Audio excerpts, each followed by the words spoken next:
Hello and welcome to Center Ice Cardcast, your one-stop podcast shop for all things hockey cards. My name is Eric Andrews, also known in the hobby as Hammerhawks, and I'm joined by my co-host and fellow hobbyist Aaron Goldstein, better known throughout the hobby as Crease Collector.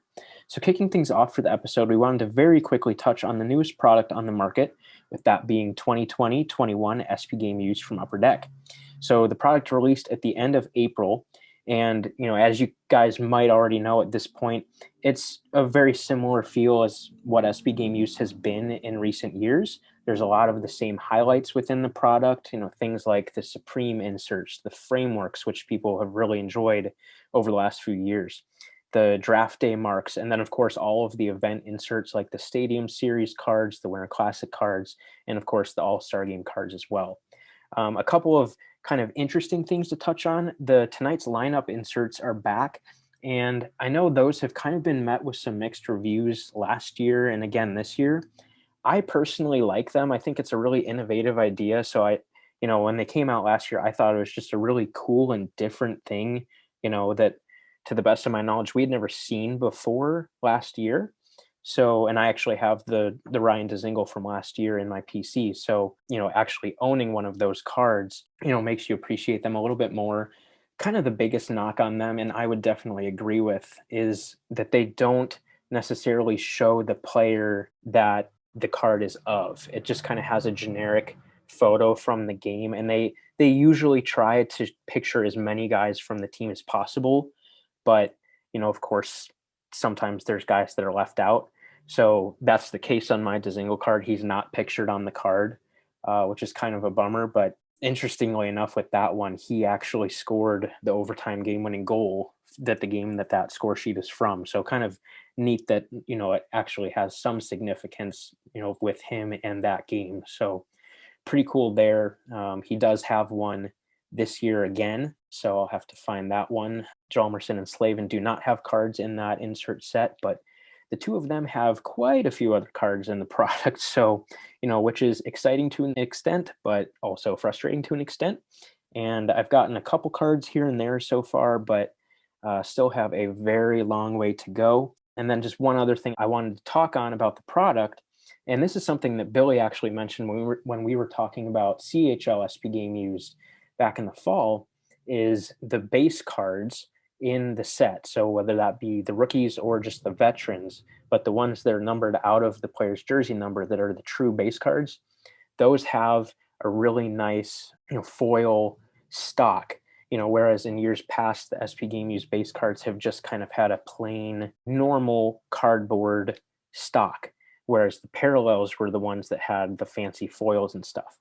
And like Billy alluded to with CHL SP Game Used, the NHL release this year does have those really fancy foil patterns and designs on the true base cards. So I just think that was a really nice thing to see. We knew it was coming, but they definitely turned out really nicely, and just cool to actually see it live in the product for sure. So just wanted to touch on that really quickly. SP Game Used is definitely a product that some people love because of the unique memorability you can get from it, but a lot of people don't like because a lot of it either, is not game used, like the product name would kind of indicate, or they just don't like, the event type of stuff, and they would rather have, normal quote unquote game memorabilia. So not a product for everybody, but definitely a very cool product nonetheless. There's a lot of very interesting content in it each and every year. So just wanted to highlight that really quickly.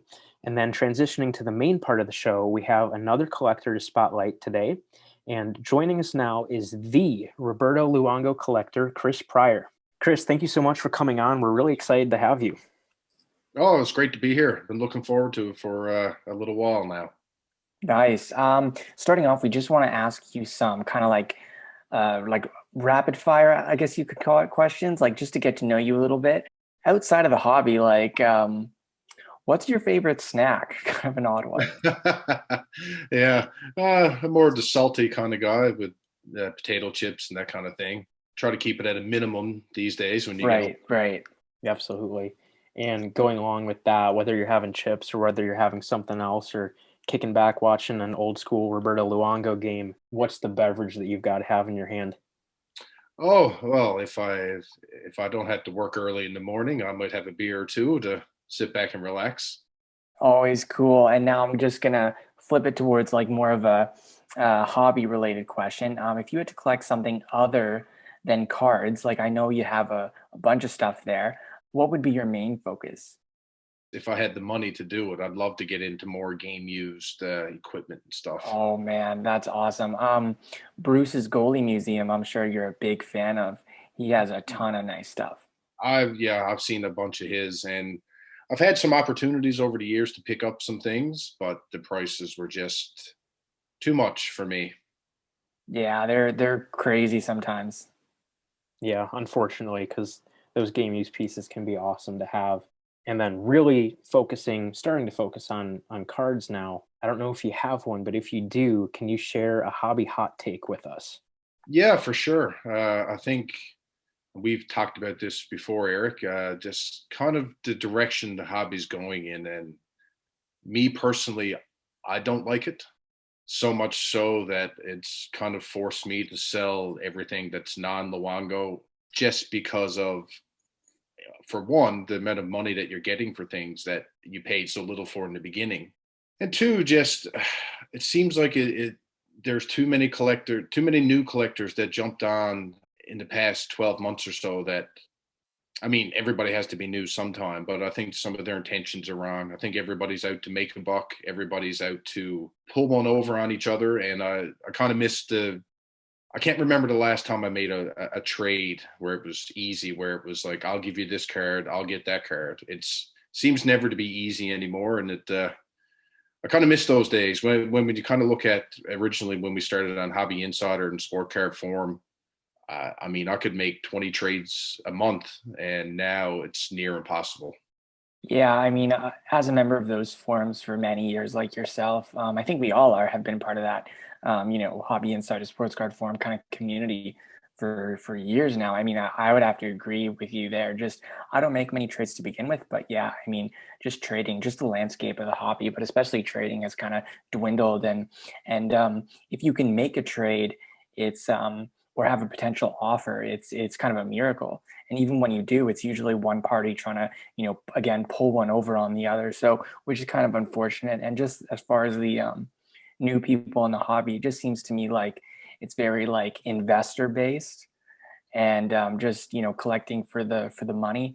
Which I mean, like, let's not kid ourselves. There is like a monetary component with cards. Like they're always, well, I shouldn't say always, but for the vast majority of this hobby, there has been that financial aspect. But I think when that's first and foremost on your list with any hobby, like I think it's just you're kind of headed for burnout a little bit. It's sad to see a lot of the new collectors have that kind of mindset, and it just it doesn't do it for me, and I'm sure a lot of the traditional collectors. It's kind of a shame to see, but there are definitely some hardcore pure collectors out there, and I think it's kind of the saving grace, if you will. It's good to see, but I definitely agree with you there.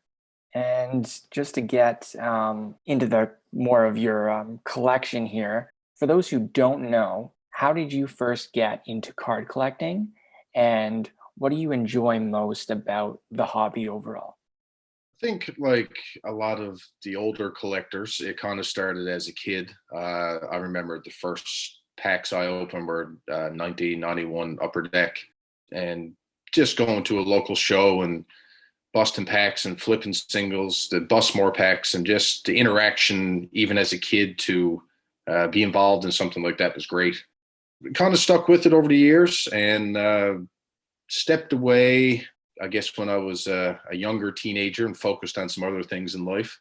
And then I found myself, it's funny, of a low key set. I think it was 99 2000 Upper Deck MVP Stanley Cup edition. That was great. I just loved it. Loved And it. I've so much so that when they came out with the retro set last year, I think I was trying to put together the superscript set, that as well, just because it reminded me so much of that set well, I guess at that time I was 18 years old. So it was just, and once I got back into that, there was the introduction of game used and autos, and kind of started following one particular player. And I guess since then it's been, 3 times a day on eBay doing searching forums, and it seems like I just can't take a day off. Very true. Very true. I think any player collector specifically resonates with that point for sure. Speaking of player collecting, obviously, as we already said, you're the Roberto Luongo guy. So, how did you first get started with collecting Roberto Luongo? I think it started. I kind of liked him a lot when I watched him in the World Juniors. They ended up losing in the gold medal game, but I just liked his style at that point. And being a goalie myself, I kind of figured, okay, well, seems like one of my favorite players if he had to make it to the NHL, which he did. And then it just kind of once I acquired the first card I had of him, I decided slowly just to pick up a few more, and I guess the rest is history. It kind of just snowballed from there, and it's just a daily obsession where it's hard to get away from. I mean, your collection was kind of legendary. I mean, like I know you did take a little bit of a break. I believe after 2005 it was, but before that, it was pretty much like almost a complete run from, and don't quote me here, but I want to say like 97, I think it was, like all the way up to 05, 06, like something like that. And you almost had the complete run of every single Roberto Luongo card, which, is insane, especially back in the late 90s, early 2000s with all those crazy parallels and stuff they had. And, the lack of forums, the lack of, you know, channels to make deals and find cards. And for you to do that is just crazy. Yeah, looking back on it, that's the kind of thing that you kind of miss. You take for granted. It's great to have the new avenues to acquire cards, but the satisfaction to actually fill those holes in your set back then when it was so much tougher. I mean, you would get such great satisfaction of getting a parallel card numbered out of 100 compared to, well, I'll just go and pay $2 or $3 on eBay for it. It was a grind. It was tough to find, and even back then, making a complete checklist was a battle in itself, where you'd all of a sudden find a card that wasn't on a checklist, and you'd have to re-update everything and go in that way. So I was kind of really at that point. That was probably '04. I started to really get thinking I'm going to complete everything. I can remember anything that wasn't Luongo at that point that I had. I sold everything I had to fund that project, and kind of got close. And at this point, it's kind of I kind of had to cut it off somewhere. So '05, '06 is when I kind of stepped away a little bit, I guess. So I still kind of hold that close to my heart to try to finish that one. I think I'm down to about 10 cards out of 968, which I believe uh, there might be 3 or 4 on that checklist that may not even exist. I've kind of had some confirmation from people before about some autograph cards that weren't sent back, etc. So I just keep it there just in case something does pop up. Because originally there also was a card, the '97 Bowman autograph that was out. It was said to not exist, and then all of a sudden one day, like 50 of these cards just showed up on eBay, and they're legit. They, are stated on the back as being signed by Luongo. So whatever happened there, I picked one up and added it to my set. So you always leave hope that, you're going to find those cards eventually. Yeah, I mean, I had a story. I'm not sure if you listen to the podcast every episode, but I had a situation exactly like that with my Enroth collection where there was a rookie year card in 0910, the Ice Medallion rookies that I hadn't seen a copy of in 10 years. And lo and behold, 21 of the 25 cards popped up on eBay after a couple people, same sort of thing, said that they were not made. And so you just never really know, and how cards are funneled through the market, and eventually they'll end up on eBay or something like that. So it's always funny having those cards where on the surface it doesn't seem like much, or the print run might be fairly high, but you just know, and other collectors know, like, hold on, like, yeah, it's out of 50 or 100 or whatever, but that's actually a lot rarer than it says it is. So that's so cool to hear, because I like, as a collector who just went through that myself, it's kind of a cool feeling, it definitely makes the card that much more special. And as you talk about your cards, was it always your intention to super collect Luongo and try to get every single one of his cards specifically? Yeah, I think I kind of got to a point, like I said, in '03, '04, where I really started gathering some momentum of making trades, acquiring on eBay. And I can remember once I got to about 75%, I kind of said, yeah, I'm going to make a go of I'm this. going for it. And it was kind of, it's weird how sometimes it's the little things that kind of do it. And I can remember, I believe it was Hobby Insider where there was a certain restriction you had to meet that they would actually label you a super collector of a percentage, etc. And so I kind of said, well, I'm going to go for that and try to get that badge or that recognition that way. And like I said, from there it was great. And in 0506 is two. I kind of was in school for another 4 years on top of the 4 previous I did. So it was kind of tough to put all that money into it like I used to when I was younger. So it kind of sucked because I stepped away for a few years and kind of lost that ability to pick up the low rung cards that you usually get now in the first few weeks. And I think ever since 2014, I've kind of stepped back in full gear and kind of had that ability to pick up all the low numbered stuff again.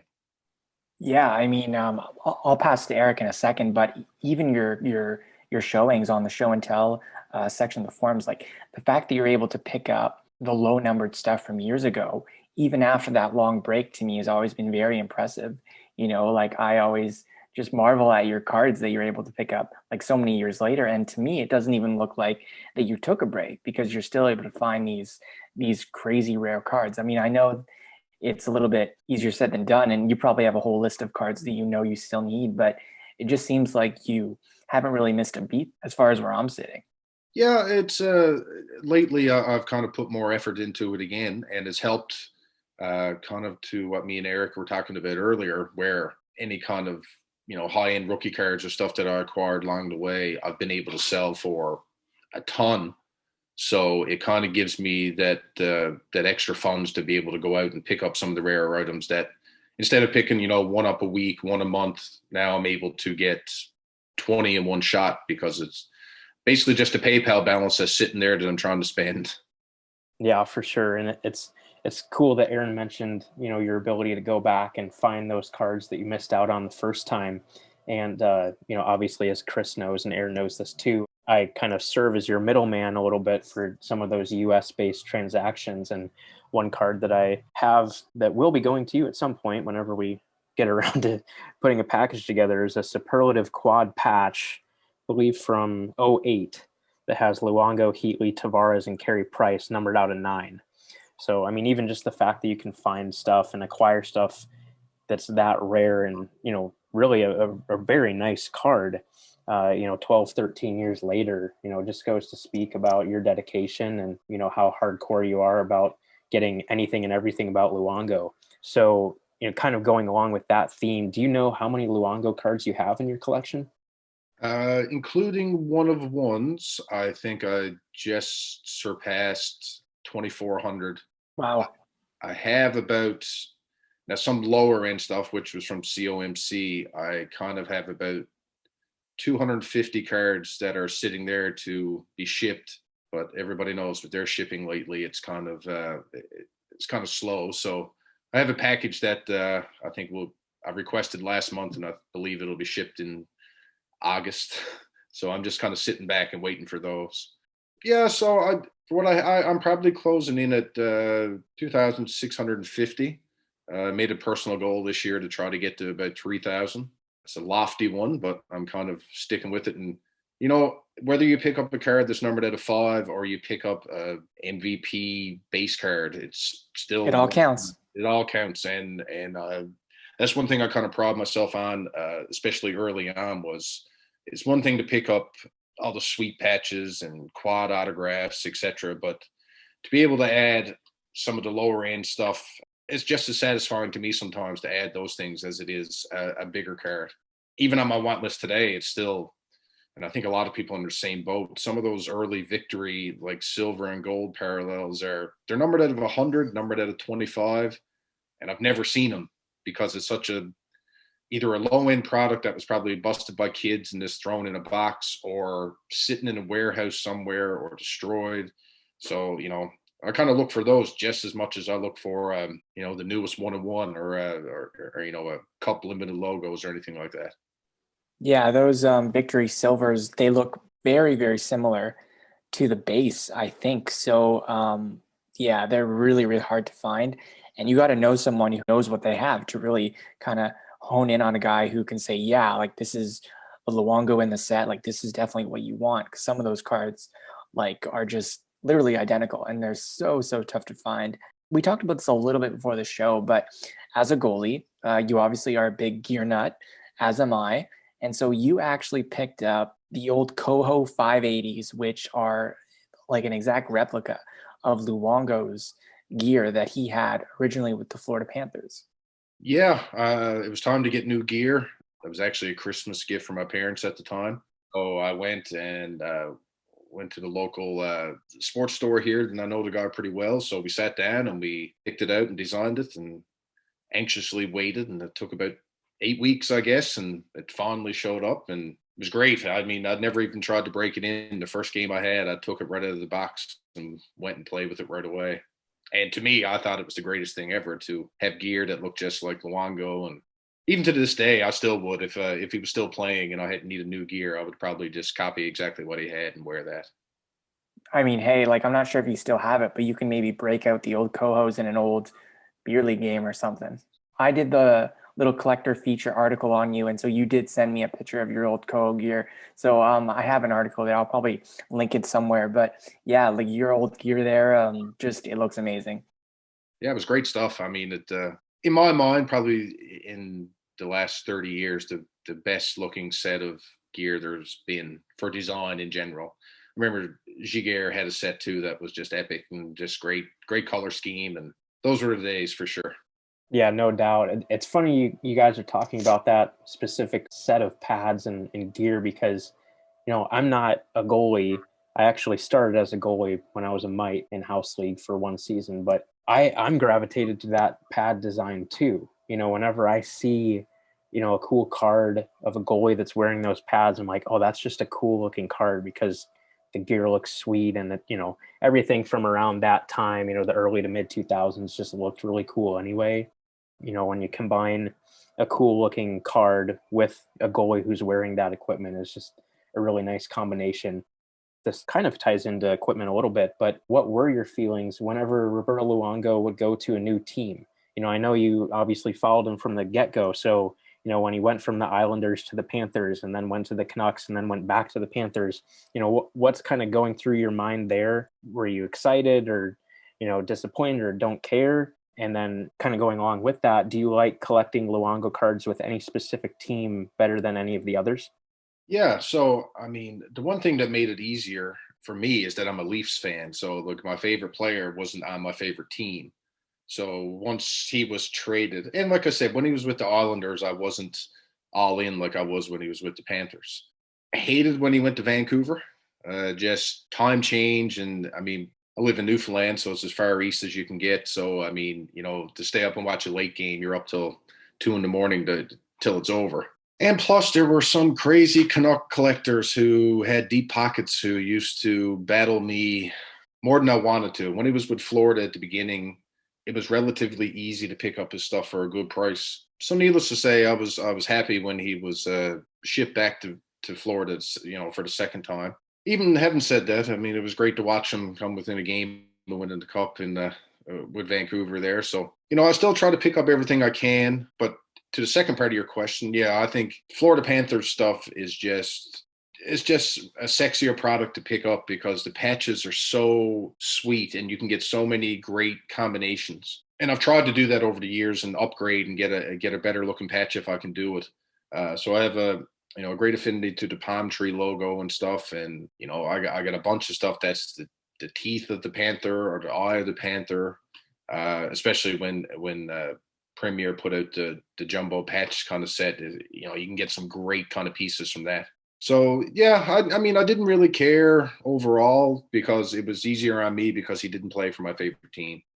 Nice. I mean, I think as a guy who collects Enroth, obviously, I mean, yeah, he started out in Buffalo. So it's like I'm not a Buffalo fan at all. I'm a Leafs fan as well. So, I mean, yeah, collecting those cards when he did switch teams was never really a big deal. But I can only imagine like kind of the pain associated with a player, changing teams if that player does reside on that team that the collector does enjoy. But thankfully, it never really happened to me, at least from the get-go. But you did mention, the trades and the crazy Canuck collectors. But over the years, has collecting Luongo ever changed for you? Like maybe your strategy when dealing with other collectors or things like that? Because obviously the change in teams is one thing, but also kind of the change in fans. And like as his career kind of trajected upwards and his popularity increased, a lot of people kind of jumped on board. So I'm wondering, as a collector, collecting such a high profile player, like how did you kind of navigate that from when he was a rookie, a nobody, to the tail end of his career when he's going to be essentially a Hall of Famer? Yeah, and what's funny about all of that is even in this past year with everything else rising, I find I'm ending up paying, a little bit more than I thought I would after he's been retired. Early on, being a completionist to start, I kind of abandoned the thought completely of having any one of ones because I said, why tie up so much money into something that you can never have every single one of? And that's something I think in the past 4 or 5 years, I've kind of changed my attitude and started adding more one of ones at this point. Just because once you get it out of your head that you can't have all of them, it's just nice to have a few different unique ones there. As for other collectors, I mean, it's kind of funny because when you used to be able to buy on eBay one time, you could actually see the bid history of the people that you were there. Now they kind of hide it, and you've always see the same two or three names, and you'd be secretly wishing like you knew it was a battle between you guys all the time, which is funny now because I've made a few deals in the past years with some people, and it's those people that kind of outbid me, and we kind of did each other in back then. And looking back, you kind of say like, why couldn't we come to some agreement to save ourselves a ton of money? Like, I'll take this one, you take the next one, but that's part of the hobby, that's part of the chase, and part of the thrill of winning an auction and getting the card in your collection. Yeah, no doubt. Definitely understand where you're at on that. I kind of have that happen sometimes with some Jacob Slavin stuff. There's a few pretty devoted Hurricanes collectors out in North Carolina that definitely go after some of his stuff. And there's one or two that I'll, if something really nice, like if a one of one pops up, I'll be like, okay, what are we going to do here? So definitely understand you on that. We talked earlier about, the quantity of cards that you have. And this is something that we've discussed in the past, but can you just share a little bit about how you store and display your collection? And with that, everything is fairly accessible. So how often do you look through your Luongo collection? So years ago, I just put everything in a box and wasn't too concerned with what was there, just as long as it was in order. Once the one touches came out, I kind of loved the fact of putting the autographs and jerseys and patches in one touches. And then, like I said, the 97, 98 to 05, 06, anything that was just a regular card is actually in a binder in order. Love binders. Yeah, from start to finish. And it was that was a process. So that's kind of tucked away because it's pretty much full. There's two or three missing. And last year I decided to kind of build a new desk with some boxes so I can kind of flip through my cards, kind of like what you would see at a card show, but it's just a bit more fancy, I guess, because it's kind of from my home office. So yeah, everything I can flick through it and get anything in 2 seconds because it's all organized by year and set name and number. And to the second part of your question, how often do I look through it now? It's been different because the last year I've kind of took a different avenue where because Luongo's retired, I kind of look at it and say, okay, now it's time to kind of show it off a bit more. And watching guys on Twitter and Instagram and Facebook kind of making show and tell posts and stuff, you kind of fall in love with that to, put out a new one, a rainbow of a certain set and show that you have everything there. So in the past 8 to 12 months, I'd say, 3 or 4 times a week, I'm taking stuff out, taking pictures, posting it, and kind of with the attitude of, just to get my name out there and so people know that I collect Luongo, because it kind of has helped me because it's the first time that I've had people just randomly reach out to me with, hey, and instead of going spending all this time looking for cards, people are actually contacting me with pictures and prices, and it's been great. And you kind of fall in love with that chase of, I got 300 followers. Now I want 500, and then they want 1,000. And it seems kind of small minded, but it's another part of the hobby that I love, just, trying to grow that following and grow that kind of collector image and kind of get it out there. Yeah, I mean the social media aspect of it is still sort of new, but it plays such a huge component in a collector's, I guess, experience, I guess you could say. And just like you alluded to, like it almost has like a new chase aspect to it, besides the cards themselves. And of course, collecting like with other people essentially on the same app is awesome, and you could get to kind of cheer each other on, I guess, and it's really cool. And also connect with other collectors as well if they happen to have a card you need, which is obviously the main goal, which is great. I know this is really hard and you're going to hate me for it, but do you have, and you can do kind of like a top 3 or top 5 or whatever, but do you have a favorite Roberto Luongo card? Yeah, sometimes it's not always the rarity of something that kind of makes it your favorite. I mean, lately I picked up, I think I showed off a few weeks ago. I kind of really love that Team Canada Master Collection 1 of 1 logo. It's the sickest thing ever. And that one was just such a battle to try to track down, and I kind of gave up, and it kind of found its way to me. Other than that, there's a 9-way booklet I picked up from the Cup from a few years ago. That it's funny looking back on what I ended up trading for. It is one of those trades that kind of bite you in the future. At the time, I traded PSA 10 McKinnon Young Gun, which at the time was selling for $250. And I traded a Matthews 10 Canvas Young Gun, which was selling for about $450. So I was like, okay, that's about $700. Okay, I'm happy. I would have paid that for the card. And it's funny, just out of curiosity, I looked before we came on, and between the two of them, it was like 2,600 US they sold for it. And you kind of sit and you're like, oh man, what was I thinking? I mean, who predicted this blow up? You can't. Other than that, I mean, some of the lower end stuff is just a great action shot. Is things from O2 Stadium Club. There's a shot of Luongo where he's just in a full save, and it's a horizontal card. And it's just great. And I have all the parallels of that one and chased it for a while. Yeah. Other than that, I mean, they all got their own story, right? I mean, I kind of like. I'm not the biggest in the game kind of non-licensed fan, but I think I sent you guys along a pic. I have a 1 of 1, and I think it's the Coho symbol stuck in a slab from his blocker, so much so that it's almost busting out of the slab.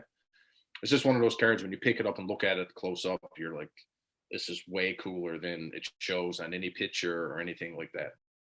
Yeah, other than that, I mean, some of them they kind of touch and go. I mean, I really fell in love with picked up a quad 05, 06 Upper Deck Ultimate Auto a while back that was numbered at a 5 that you search for 13 years or 15 years, and one popped up last year that I missed out on, and then another one pops up and I kind of snagged it. So yeah, those kind of ones is kind of they hold closer because it's such a hunt and such a chase to get it that it kind of you hold it up there with the other ones. For sure. Yeah, I mean, those are every card that you mentioned there are stunning cards in a number of different ways. I want to go back. This was not on our list of questions. It just popped up, and I want to test you a little bit because you said your stuff is pretty organized and pretty accessible. So if you can, try to dig out your 0304 Be a Player Ultimate Memorabilia Limited Auto out of 19. Let's see it. See how quick he can do it. We should time this. No way. That was fast. Oh, no way. That was like 9 seconds. Not even. Love that. Impressive. It's also 1 out of 19, which is 1. nice. Oh, that's great. Nice. Love it. Great card. Great speed too. You are a goalie. I've been through it a million times. That's awesome. All right. Anyway, back on script. That was very impressive. I'm very impressed. You kind of talked about a few of these stories already, but are there any other stories about acquiring specific Luongo cards that really stick out? Yeah, there's a couple. There used to be one guy in Quebec, JF Grandin, I think was his name, and he had a website, and he was a huge Luongo guy. And I was getting down to just needing a few cards, and he literally had everything that I needed. And the worst. But then one day I gave up on hope, and he emailed me because we used to email every now and then, and he was just, I'm ready to move on. So what do you need? So he had a few, and that was one that I always come back to. Is 2001, 2002 SP Authentic Sign of the Times, and Luongo's an SP in that one, and I've never seen a copy. He had the only one, and it cost me to get it from him, but it was like, maintaining that relationship with him kind of allowed me to get that card for a decent price, let's say. So yeah, it was great. It was great to meet him then and get a bunch of those cards.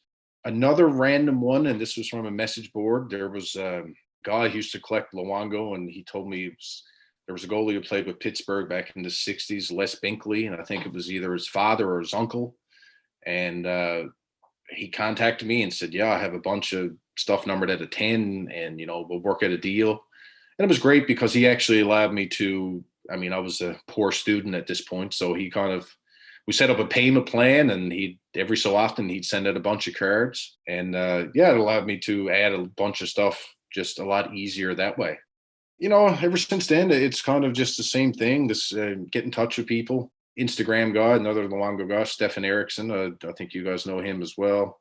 He's helped me out a lot in the past year, passing on. He kind of quit too on Luongo and sold me a bunch of his higher end stuff. We made a few deals and a few trades. So yeah, there's always stories and how you end up getting stuff. One day when I first got into showing my stuff on Twitter last year, and I only needed a dozen cards pre-06, and just randomly some dude sent me a message and said, I got 2 cards off your want list. And 5 days later they're here, and I'm sitting thinking that like this just fell in my lap. Like they've been there the whole time. Like, yeah. Why couldn't I talk to you 10 years later? Yeah, so great. So, and those things always happen, and you get cards in the weirdest positions sometimes, right? So yeah, I sent you a little while ago, I think it was last year at some point, the 10-11 score French back. Oh, that was great. And one of those ones that you'll never find. And I actually wrote, I think, on the decoy that I sent it with, hey, enjoy the card, but you'll never see another one of these again. And that was just fun for me to contribute to this collection. I appreciated it. It was a great gesture, and I thank you again for that, because it's kind of one of those ones, like I say, that's not big and fancy, but it's just a stroke off the list that is forever to try and find. And so much so that I think I have a stack of scorecards from that year that I'm going to have to go through and look, because there could be French backs in those that I never even thought about looking for. If you have the Enroth version, just let me know. But yeah. If I find it, you can have it. Thank you. Thank you in advance if that happens. But speaking of those cards that you just never see, for those listening who haven't heard of your collection, which is to us impossible because you're the Luongo guy, but for those who haven't heard of you, if you can list off a couple cards that are your white whales, that'd be great. Like, just to get a chance for listeners to keep those cards in mind. Yeah, there's one that has a story to it which kind of still haunts me to this day. There was in 04-05, when there was no season. They think it was Ultimate one year put out a bunch of buybacks, and they were numbered at a 2, at a 5, at a 10. And I got everything, ones that are at a 2 and at a 4 and 10. But there was one from MVP, which was I believe the puck, like souvenirs, and it was autograph numbered at a 5. I could never find one. And then it was odd because one collector, actually a random dude, just sent me a message one day with a picture of all 5 of them and kind of said, well, you'll never have this one. And I was just devastated because I was so close to getting every one, from all his cards up to 06. So fast forward a few years, and I'm on eBay one day, and lo and behold, all 5 cards are for sale as a lot. And I didn't want all 5. I just wanted one. And so I messaged the seller. He wouldn't do it. If it was the same guy or not, I don't know. So then anyway, we worked out a deal for a best offer of a number, and we agreed. And I went to submit the offer. But before I submitted the offer, somebody actually hit to buy it now and bought the lot. And so I had the 5 cards in my hand, basically, and within 2 minutes, they were gone. And I felt that. For the sake of like $100 maybe, which to me at that point was like, I would have paid $1,000 to get it. Right. And you just kind of sit and you're like, oh, well, like, it's there, it's gone. And the other ones, which are, and I think everybody's in the same boat with this one. And I listened to when you guys had Kendall on as well. Those 03-04 C55 bazooka cards. Oh, the bazookas. Yeah. Jeez. I'm not sure what the story is behind those, like what the story is behind that bazooka back. I'm not sure the history behind that, if it has any sort of significance of why they chose bazooka. But anyway, they're super rare, unreal. Yeah, they're the tough ones. I mean, other than that, there's I mean, I kind of focus my stuff on the 306 stuff. And the small ones, some of those victory cards, 0304 victory gold and silver. I'm missing those. There's a 0304 OPG red numbered out of 100 that I can't find. You know, some higher ones there. There's a 6-player autograph from 0506 SP Authentic numbered out of 5. But other than that, those are the kind of the ones that I'm still looking for. And I believe some of the other ones are just non-existent. Never seen them. I've had a few guys tell me that, yeah, they weren't made, but I don't want to cross it off the list just because of that. For sure. Yeah. I mean, some of those cards are extremely tough. It's actually funny you mentioned that story about someone owning the complete run of those Luongo buybacks. I think we mentioned it on our episode with Kendall. He's kind of in the same boat with those bazooka backs. Is he was told by someone that someone had all 5 of the Flurry bazooka backs. So yeah, I mean, and I don't think he's ever actually gotten confirmation from the owner of them, but yeah, he's upset about that one. So I'm sure you guys can relate there for sure. It's impressive, but it's also the worst thing in the world. Yeah. You know, that someone would own all that. Like, on one hand, it's like, all right, I respect that. You know, it's tough to do. But on the other hand, it's like, just one. Just want one, man. Just one. Yeah. One Maybe of, one day. something that's that rare that other people are actively looking for. You know, it's one thing if you hoard a complete run of something fairly irrelevant that no one else wants. Like if I hoard a run of Jalmerson cards, no one cares. Like no one else wants that. But, for you, yeah, that's definitely frustrating for sure. Kind of going along with that notion a little bit, and this is a hard one, and we could spend all day answering this question, but are there a few pieces of advice that you have for other collectors? I think, and sometimes you learn the hard way, is just set a goal and kind of stick with it. It's easy to get sidetracked with new sets, new ideas, and listen, we're all in it as a hobby, or at least I am. I've never bought a card with the intention of thinking that I'm going to make money on selling it. I buy it because I like it, and then maybe I change my mind and sell it. So, the amount of money I've spent over the years and buying a few Leafs cards because I like the Leafs and then turning around and selling it because I just give up on the idea. It just kind of, you need your focus. You need to sit on a goal, whether it's you want to be a set collector, whether you want to be a team collector or a player collector. But I think the trouble a lot of people get themselves in is they want to do it all. And unless you win the lotto, you're not going to do it all. You kind of got to get a plan. And I mean, I'm 39 years old and I'm still selling off stuff to fund my Luongo collection. So we're all slow learners. And I wish I would have made this commitment a while ago because I think I'd have a lot more than what I have now. But you live, you learn, you kind of go through and kind of get into it for the hobby aspect and kind of, to come full circle to what we opened the podcast with. I mean, I've never looked at it as a business or a way to make money. I've looked at it as a hobby and a way to meet people. Even when you get to the expos, you kind of get and talk to people you've never met other than online before, and all that stuff's great. And it just makes your experience in the hobby that much more enjoyable when you can sit back and make a trade with somebody or acquire a card you need and not be so concerned about, I made a trade and I got 10 extra bucks over to the guy next to me, so I feel like I won. And that's what the problem is today in my mind. And everybody's out to make a buck. And I'm kind of glad that Luongo's retired at this point because I think if I was new to collecting, I think I would be already stepped away from the hobby as it is now. Yeah, I mean, I've had that same thought process with my collection over the years. Like, oh man, I'm glad I started 10 years ago because if I, started now and I was, a pure collector, I think the market right now, even going back a couple years, would kind of discourage me from going all in on a particular player. Not because I didn't want to, but just because the financial aspect now is just crazy what cards go for. And obviously, the people you meet along the way might be more money focused. And so it would be a lot harder to acquire those cards right from the get-go. Again, if I were to start right from, the rookie season or something. So yeah, it would be really tough. But that is some great advice there for any new collectors listening, which I know there are. And for those who haven't been too familiar with you, is there a way that people can find you and your Luongo collection and what you need and your want list?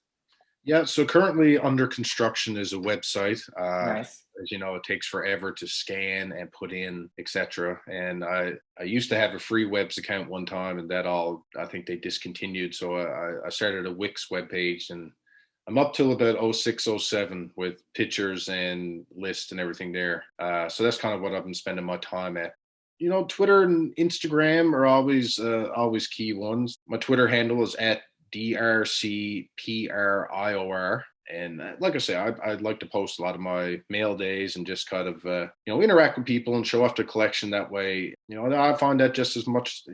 The thing is the message board seems like a dying thing, which is too bad because it was my favorite. So, to live on and kind of go through this, you got to find different avenues. Instagram is just Luongo_collector. So give me a follow on that, and Twitter as well, and kind of see kind of what I'm about there.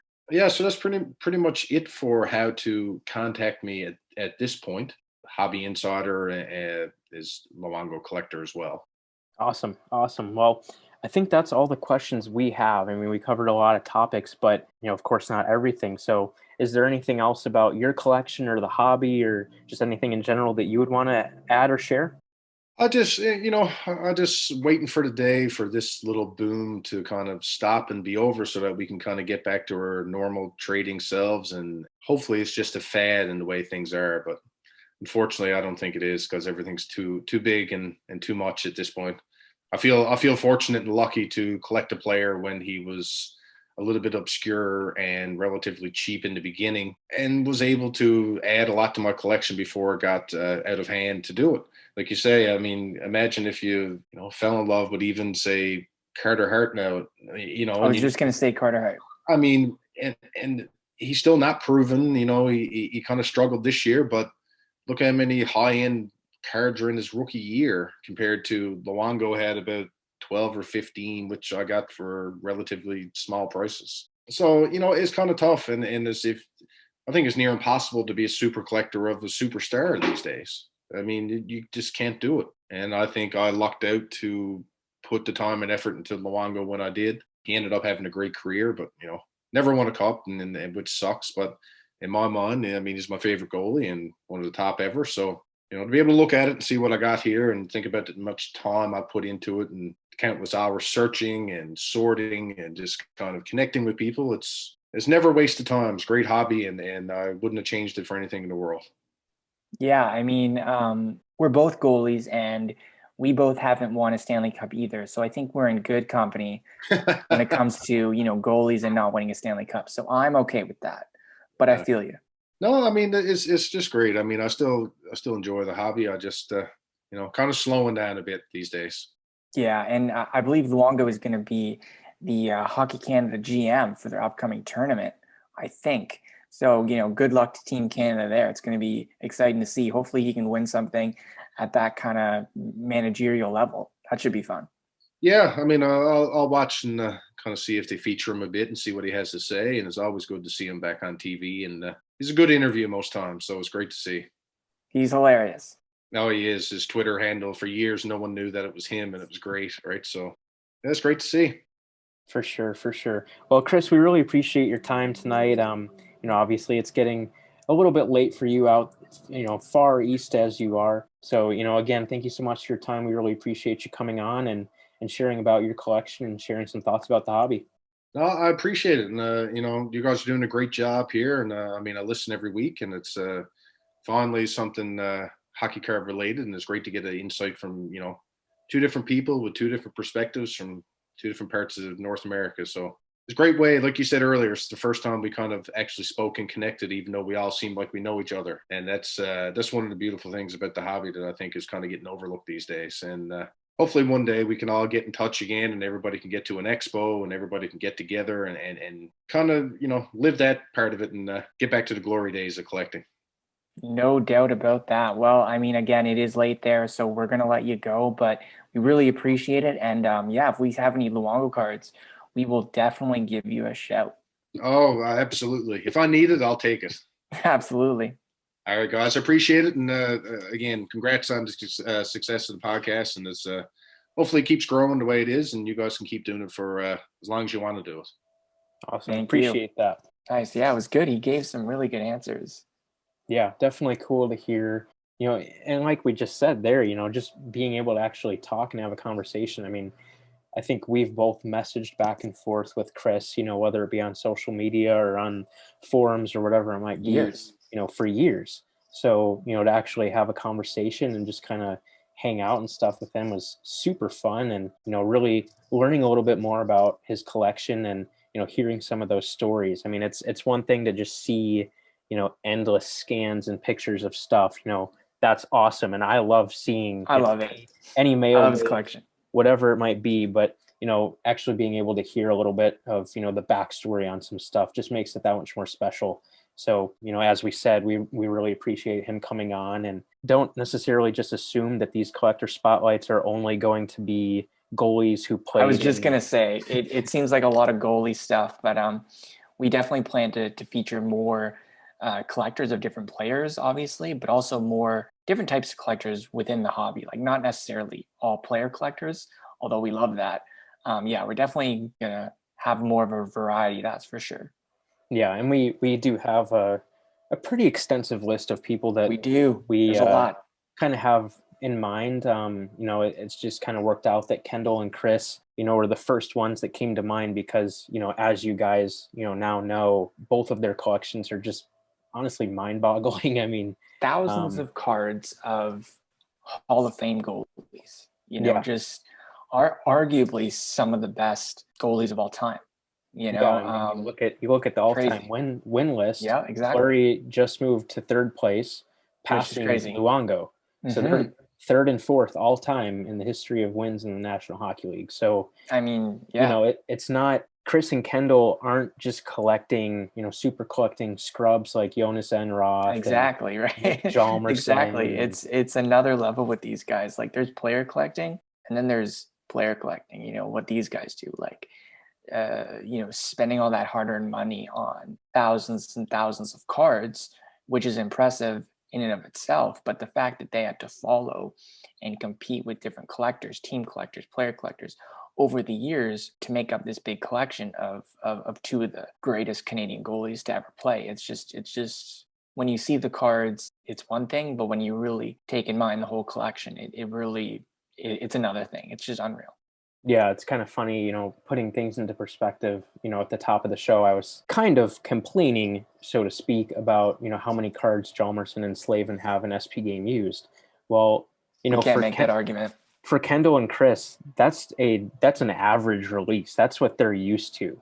Oh, another product came out. Yep, there's another 20 cards, my guy. It's crazy how devoted they are, and just how complete their collections are, given the longevity of the careers of the players they collect, the popularity, and with that, the value of the cards too, and, the scarcity of cards, and it's very impressive. So, like Aaron was saying, it's one thing, for us to have pretty complete collections of guys that, weren't necessarily in the spotlight too much, but, what these guys do, Chris and Kendall, especially in our opinion, is just really something pretty special that you just don't see, to this level all that often. So, guys like that are exactly the kind of people that, we want to hear from them, and, kind of unpack, what has gone into their collection and what their thoughts are on the hobby and things like that. So hopefully you guys enjoyed hearing from Chris. Like we said, we definitely plan on having more collectors on the show in the future, player collectors and otherwise. There's a few guys that we're planning on having on eventually that are more project oriented, whether that be a set, or just kind of a theme of cards as opposed to a specific player. So definitely looking forward to some of those as well, but definitely hope that you guys enjoyed hearing what Chris had to say and learning more about him and his Luongo collection. I think that'll pretty much wrap it up for episode 34. I just want to plug one more thing. If you guys are listening and have not reached out to us at all, feel free to kind of throw your hat in the ring. If you collect something that is just extraordinary, or it's something that you just want us to see, or maybe a card or two that you recently picked up, give us a shout. And if your collection you feel is I guess worthy, so to speak. I mean, they're all worthy, but worthy to talk about on the podcast. And if you want kind of a similar feature like this, let us know and get in contact with us. And who knows, eventually, once our schedule does clear up, we could do a podcast feature on yourself, just like we did with Chris. So yeah, we always love hearing from other collectors. We've known Chris for years, but we're always, willing to hear out other collectors and get to know some of you. So definitely feel free to reach out. And of course, with that, no promises though. No promises. Obviously, don't expect anything, but we do, as Aaron said, we love hearing from you guys. We love seeing your cards. We love sharing pictures of your cards. It's kind of funny. I mean, I feel like at least like once a week, we'll post a picture of something on Instagram, that's just this crazy card that one of you guys has. And someone will be like, yo, like, are you going to sell that? And we're like, we wish we owned that. I wish I had that card, but, we'll put you in touch with the guy who actually owns it. So it's just really cool seeing those single cards of David and all that stuff. But if you guys have full collections that you want to tell us about, definitely let us know. Yeah, we love hearing about that stuff. We love seeing it. So definitely reach out, whether it be, Twitter, Instagram, Facebook, forums, email. There's a few people that have emailed us. So yeah, whatever it might be, get in touch with us. And I like to think that we're pretty good about getting back to you guys. I mean, it might not be literally immediately. Sometimes it is, but usually same day, we'll get back to you guys. I know that's something that we try to do our best with. And we're decent. Yeah, because like we said, it's important to us. We like seeing that stuff. We really enjoy it. So yeah, definitely be sure to reach out. And even if you just want to talk about the hobby or you have a question or something, like we're an open book. Like if you guys want to talk, ask question, whatever, just reach out. Like we're not these like crazy, amazing people that don't have time for anybody. Like we're just random dudes that love the hobby and love talking about the hobby and love cards. So yeah, don't think that you can't reach out, because we're here, we're ready, we're excited to talk to you guys. So, and a lot of you guys do. I mean, there are some of you that talk to us frequently, and we love that. So keep that up. And, if you've been hesitant about reaching out or whatever it might be, just do it. Like we'd love to talk to you. So I think that'll really do it for episode 34. A little bit of a preview, as you guys heard in the last episode, we do have a second box of 2020-21 Upper Deck 2 that I just mailed out to Aaron this week. So Aaron should get it, I don't know, maybe next week, this coming week sometime. So sometime in the near future, we'll have another Upper Deck 2 box break. We will, as we promised in the last episode, we'll be doing a giveaway for some of the cards from the previous episode. Just been a really busy last week or two, so haven't gotten around to it. But keep an eye on our social media, because we will be giving away a lot of stuff from the last episode, and it's not even just like, oh, we're giving away the base cards. Like, no, like we're going to give away some good stuff. So you'll want to stay tuned for that, because there will be some really nice stuff up for grabs, and maybe we'll do a live drawing.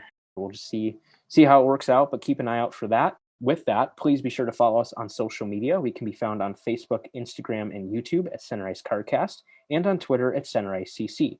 Please also be sure to subscribe to the show on your podcast platform of choice to make sure you never miss a future episode.